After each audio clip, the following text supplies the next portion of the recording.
পাঠিয়েছে, কিন্তু কথা হলো আখিকে কেন কিছু দেয়নি। এতদিন পরে হঠাৎ করে কেনই বা আবার আহাদের ছেলের কথা মনে পড়লো, ছেলের প্রতি কেন এত ভালোবাসা। এরকমই সমালোচনা শোনা যাচ্ছে আখির আইডি থেকে নতুন এই পোস্টটা শেয়ার হওয়ার পরে।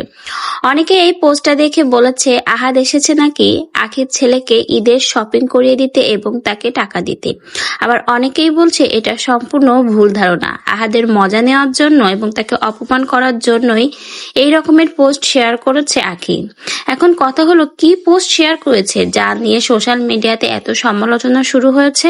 তাহলে কি সত্যি আহাদ এসে তার ছেলেকে ঈদে টাকা দিয়ে গেছে? কত টাকাই বা দিয়েছে ঈদের শপিং করার জন্য ছেলেকে? তাহলে চলুন সেই পোস্টটা পড়লেই এখন সম্পূর্ণ ক্লিয়ার হওয়া যাবে আসল ঘটনাটা কি। আম্মু, তোর বাপে তোগে টাকা দিয়ে গেছে মজা খাইতে, আমারে 1 টাকাও দিল না, খালি বাজার করতে 2000 টাকা দিছে।